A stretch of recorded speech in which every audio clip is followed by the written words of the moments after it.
Good morning, dear children. Let me move to the third lesson on physics, that is motion in a straight line. Okay, motion in a straight line. I think all of you familiar with the term motion. Is it in smaller classes onwards you are studying about motion. Actually, motion is one of the key topics in physics. Okay, motion is one of the key topics in physics. Everything in the universe moves. Even if you are standing still, the earth that moves around the sun, okay, also sun is moving about the center of galaxy. The motion never stops. Okay, and when we talk about motion, we have to mention another one term that is actually rest. Okay, and here scientists use a term that is used to describe both the rest and motion. Okay, scientists use a term that is used to describe both the rest and motion. That is actually the mechanics. Okay, we heard about mechanics in the first lesson. We have learned about mechanics. Actually, it is one of the branch of physics. Okay, that is actually comes under classical physics. Okay, then how we can define mechanics? Actually, it is the branch of physics that deals with the study of objects at rest as well as in motion. Okay, mechanics is the branch of physics that deals with the study of objects in motion as well as at rest. Okay, mechanics is the branch of physics that deals with the study of objects at rest as well as in motion. Okay, and this mechanics can be again divided as first is statics and the second is kinematics and the third is dynamics. Okay, these are the various branches of mechanics. Okay, what are the various branches of mechanics? Statics, kinematics and dynamics.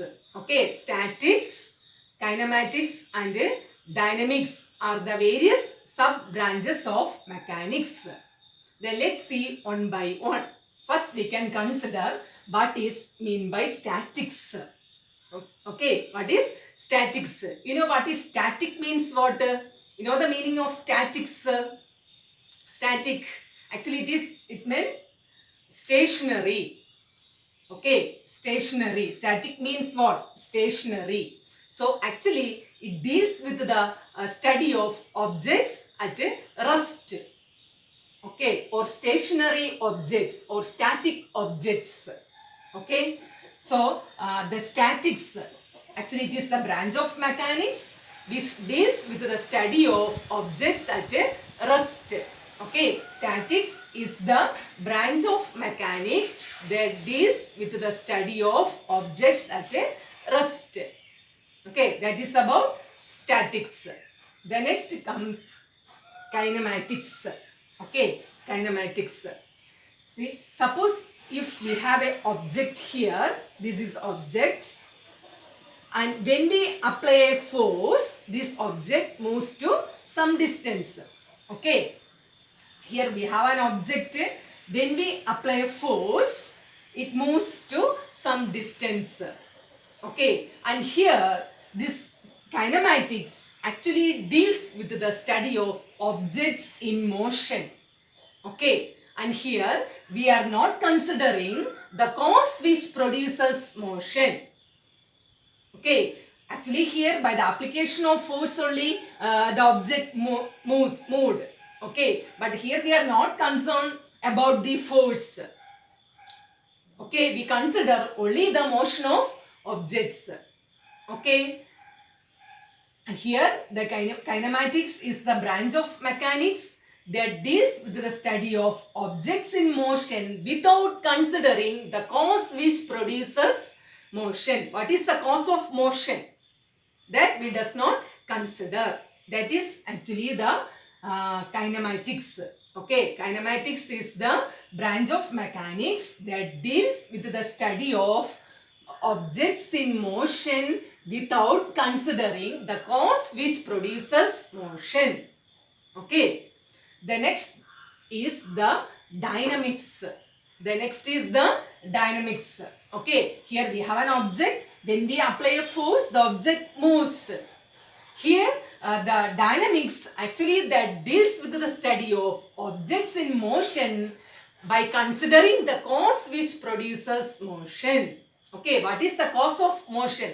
That thing also we have to consider. That comes under dynamics. Okay, dynamics is the branch of physics branch of mechanics that deals with the study of objects in motion by considering the cause which produces motion. Okay, that is about the different sub-branches of mechanics.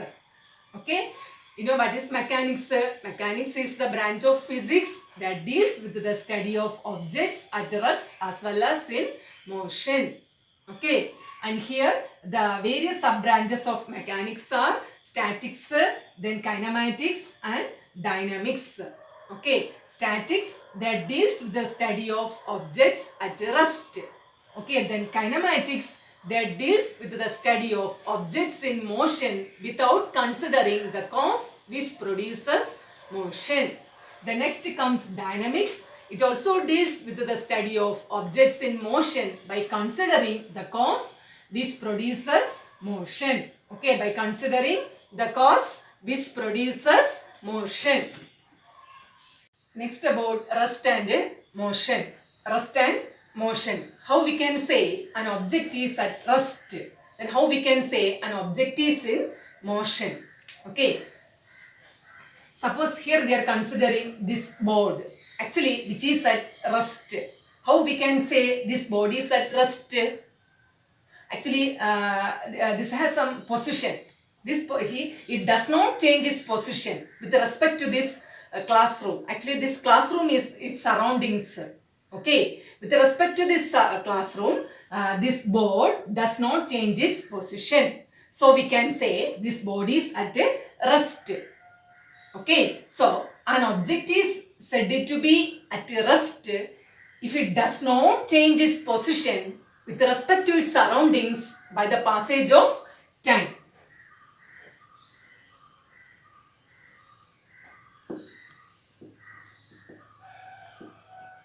Okay, an object is said to be at a rest if it does not change its position. If it does not change its position with respect to its surroundings by the passage of time. How we can say an object is at rest? An object is said to be at rest if it does not change its position with respect to its surroundings by the passage of time. Here this table is also at rest because it does not change its position with respect to the surroundings by the passage of time. Okay, and next comes motion. Okay, then what do you mean by motion? How we can say an object is in motion?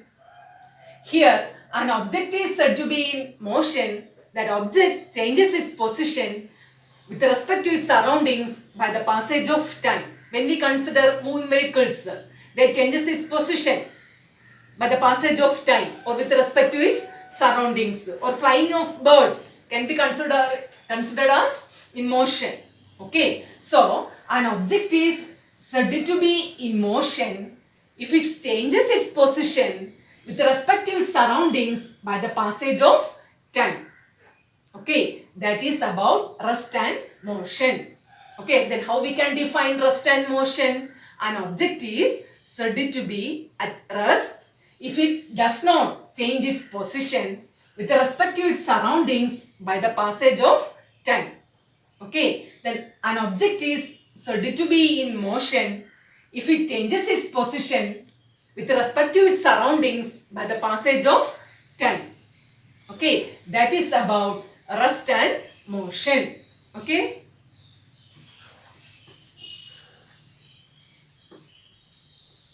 Okay, and in this section, actually, we deal with the straight line motion. Okay, you know what is straight line motion? The motion along a straight line. Okay, the motion along a straight path. That is actually the straight line motion.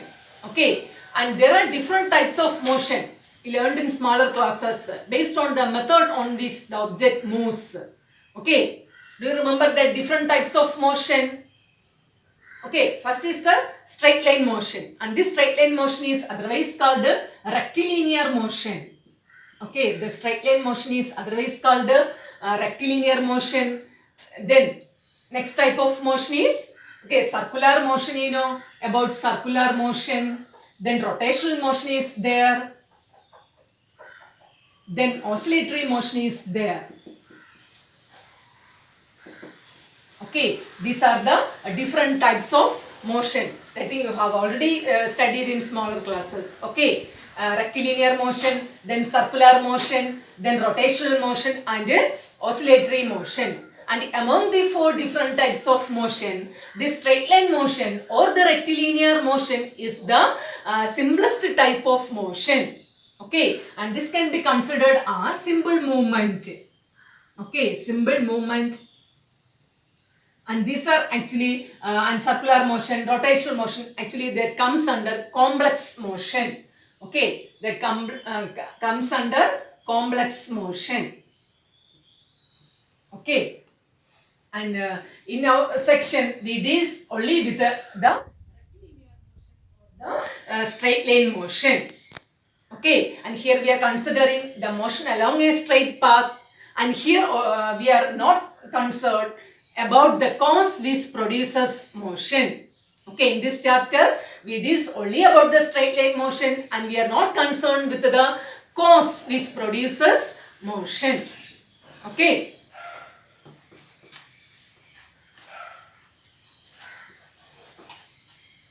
And here, you know, straight line motion, whether it may be a horizontal motion along a horizontal. Also, we can consider motion along vertical line. Also, like this slanting line. Okay, so the straight line motion, either it may be along a horizontal path or a vertical path or a slanting path. Okay, but the necessary condition is it must be a straight line. It must be a straight line. Okay, the motion is along a straight line. Whether it may be horizontal, vertical or slanting, it always along a straight path. That is the important thing we have to remember. Okay. The next we can learn the different classification of straight line motion. Okay. Different classification of straight line motion. The first is the one-dimensional motion. And second is the two-dimensional motion. Then third is the three-dimensional motion. Okay, the straight line motion that can be divided as one-dimensional motion, then two-dimensional motion and a three-dimensional motion. Okay, the motion can be classified as one-dimensional, two-dimensional and a three-dimensional. Okay, let's see one by one. First we can see what is one-dimensional motion. Actually, you know the example for one-dimensional motion. Suppose if a car that moves along a straight road or a train that moves along a straight path. Also the movement of ant along a straight path. All these things comes under one-dimensional motion.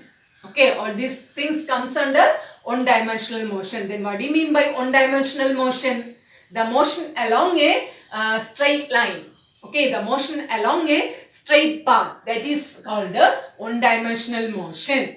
Okay, and these three types of motion can also be explained in terms of or with the help of Cartesian coordinates. I think in maths you studied about Cartesian coordinates. Okay, suppose actually you know this horizontal axis, that is the x-axis, you know, and the vertical axis, this is the y-axis, and we can have a third type of axis, that is you know the z-axis. Okay, these are the three different axes. Okay, and the coordinate along the x-axis is called the x-coordinate, and the coordinate on the y-axis is called the y-coordinate, and the coordinate on the z-axis is called the z-coordinates. And here in one-dimensional motion, to describe a one-dimensional motion, we need only one coordinate. Okay, we need only one coordinate. To describe the one-dimensional motion, we need only one coordinate. Suppose if the object moves along the x-axis, to describe its motion, we need only the x-coordinate. Okay, suppose if it moves along the y-axis, to describe its motion, we need only the y-coordinate. Okay, and suppose if it moves along the z-axis, we need only the z-coordinates. Z-coordinate. Okay, so describing the one-dimensional motion, we need only one coordinate. Either it may be x-coordinate or y-coordinate or z-coordinate. Okay, that is the one-dimensional motion. Okay, in one-dimensional motion, the object moves along a straight line, and here only one coordinate is needed to describe its motion. Can you say an example for one-dimensional motion? The motion of a car along a straight road, or the motion of a train along a straight track can be considered as one-dimensional motion. Okay.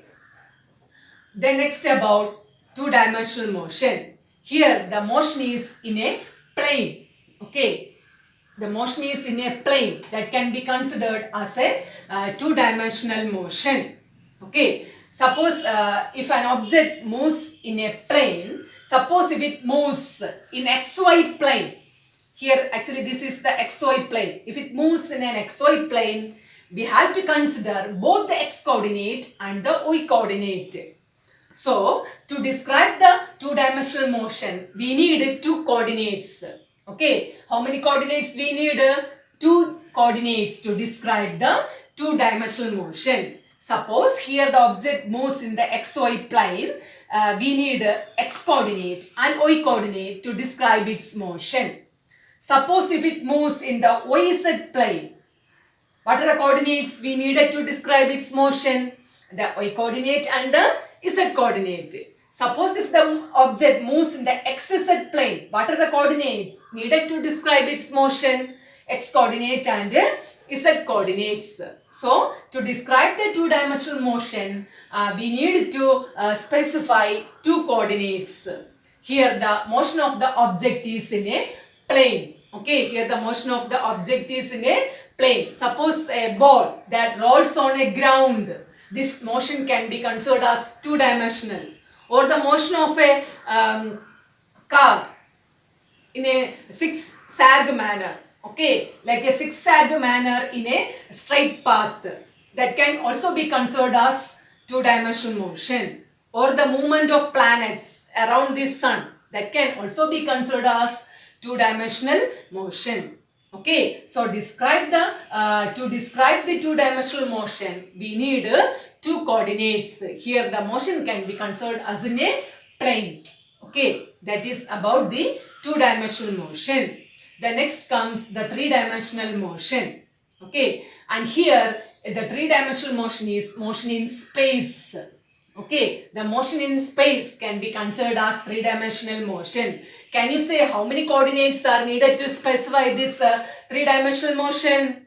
Okay, 3. Here the 3 coordinates are needed to specify the three-dimensional motion, that is x coordinate, y coordinate and z coordinate are needed to specify the three-dimensional motion. Okay, motion in a, can you say an example for motion in space? Okay, flying of birds or flying of aeroplane, then flying of kite. These things are considered as three-dimensional motion. Okay, and these are the 3 different types of motion. The first is the one-dimensional motion. Actually, this is the motion along a straight line. Here, only one coordinate is needed to describe the one-dimensional motion. The next comes two-dimensional motion. Here, we need 2 coordinates to describe the motion. Here, the motion in a plane, that can be considered as the two-dimensional motion. The next is the three-dimensional motion, and here the three coordinates are needed to describe its motion. The motion in a space that can be considered as three-dimensional motion. About the two important terms that are most frequently used in physics. Okay, they are actually point object and physical quantities. Okay, point object and physical quantities. These are the two important terms that are most frequently used in physics. Then let's see what is mean by a point object. A point object. Considering an example, here an object. Okay, suppose its size is about to 100 meter. Okay, its size is 100 meter and it travels from A to B. Okay, it travels from A to B. Suppose actually this distance is supposed to be 1000 meter. Okay, suppose the distance is 1000 meter. And here the length of the object is 100 meter and the distance travelled is 1000 meter. Here we can compare the size of the object with the distance. Okay, here actually the total distance is travelled by the object is only 900 because we have to less the length of the object, because the length of the object is comparable with the distance travelled. Okay, the next we are considering the same length, that is 100 meter, and here the distance between these 2 points, that is considered as 1 lakh meter. Okay, so we cannot compare the length of the object with the distance. It is uncomparable. Okay, we cannot compare this 100 meter with 1 lakh meter. Okay, so in this case, we have to neglect the length of the object, or we can neglect the size of the object, and this object can be considered as a point object. Okay, that means if the size or the length of the object is very small compared to the distance covered, then that object can be considered as a point object. Got it? What do you mean by point object? If the size or the length of the object is very small compared to the distance travelled, then we can neglect its size or length, and that object is considered as a point object. We can consider another one example. Suppose an aeroplane that travels from India to USA. Okay, then comparing the distance between India and USA, we can neglect the size of or the length of aeroplane. So in this case, this aeroplane can be considered as a point object. Okay, then what is mean by point object? If the length or the size of the object is very small compared to the distance travelled, then we can neglect the size or length of the object, and that object can be considered as a point object. Okay, that is about point object.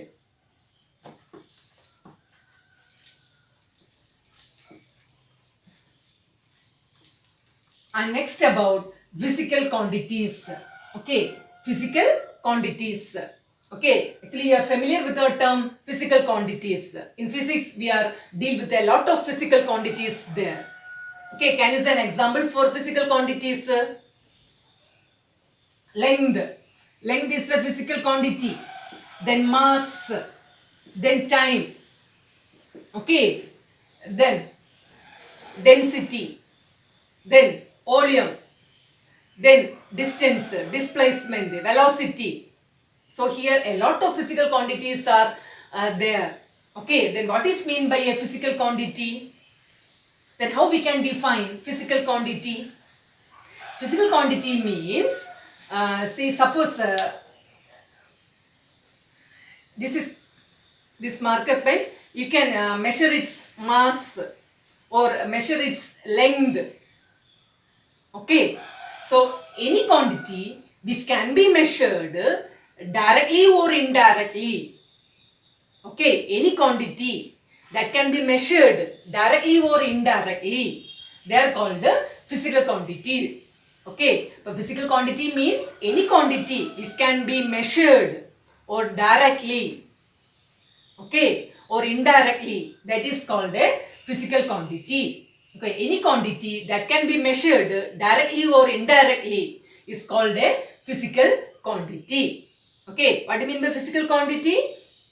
Any quantity that can be measured directly or indirectly. We can measure time, we can measure length, okay, we can measure mass. Okay, so the physical quantities are those quantities which can be measured directly or indirectly. Okay, physical quantities are those quantities which can be measured directly or indirectly. That is about physical quantities. Okay, and here we have a classification of physical quantities. This can be classified as two. The first is the scalar quantity. First is the scalar quantity and second is the vector quantity. Okay, physical quantities can be classified as two, scalar quantities and vector quantities. Okay, and then first let's see what is a scalar quantity. Okay, here we are considering this board. Okay, for example, we can consider, we can measure the length of this board. Suppose if it is 15 centimeter.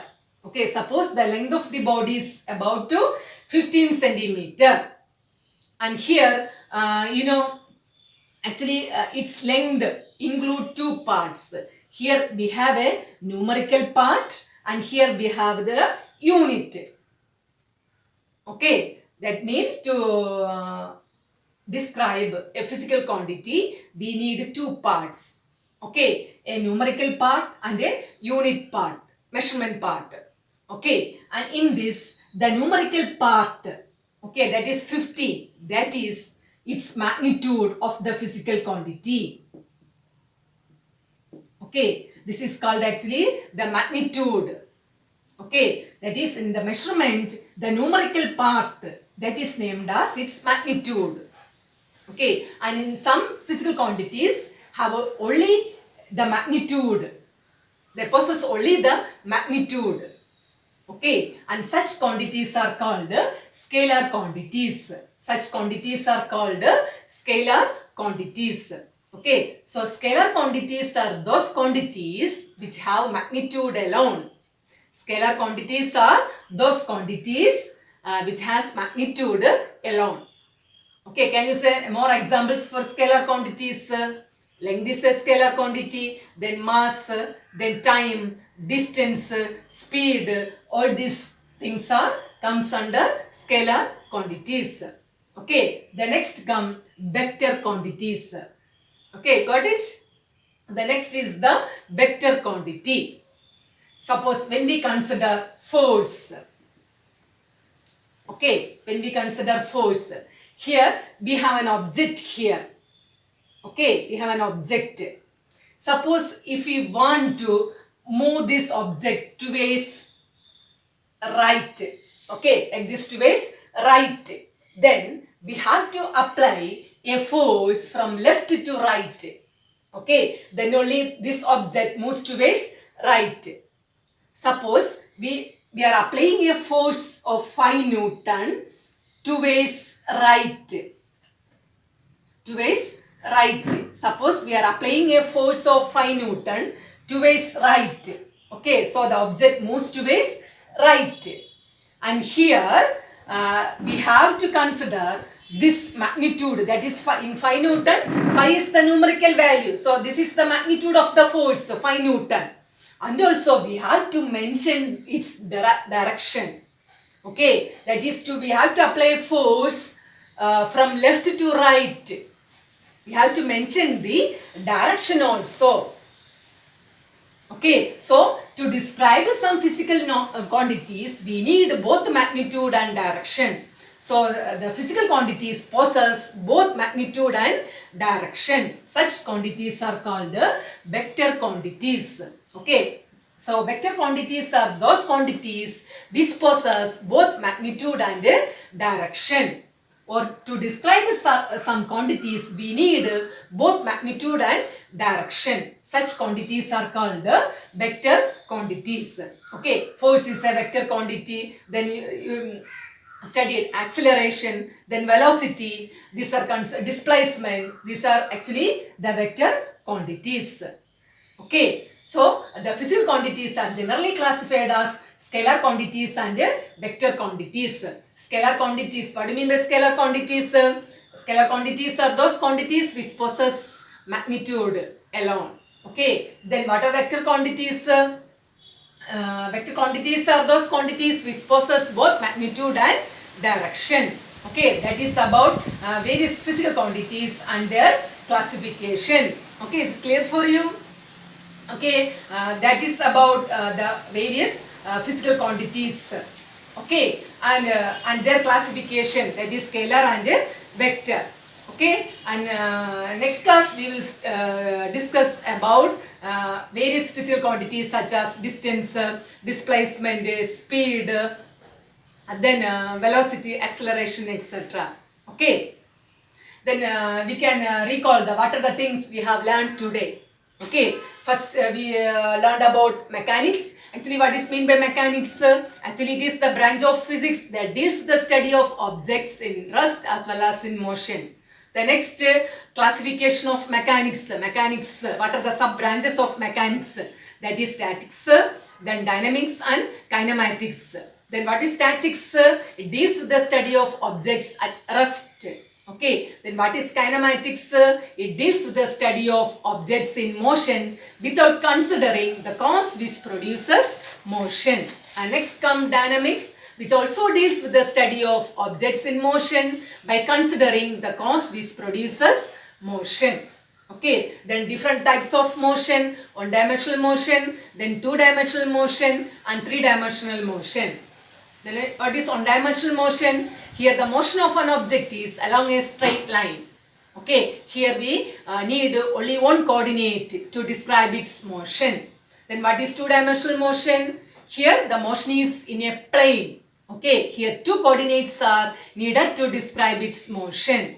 Then what is three-dimensional motion? Here the motion is in a space. Okay, and here three coordinates are needed to describe the motion of an object. Okay, then next we learn about point object. Okay, then what do you mean by point object? If the size or the length of the object is very small compared to the distance covered, then we can neglect its size or length and that object can be considered as a point object. Okay, the next comes physical quantities. Okay, what do you mean by physical quantity? Anything that can be measured directly or indirectly are called a physical quantity. These physical quantities can be classified as two scalar quantities and vector quantities. And here the scalar quantities have magnitude alone and these vector quantities that possess both magnitude and direction. Okay, and next class we will discuss more about the physical quantities and different types of physical quantities. Okay, and that is the end of today's class. Thank you, children.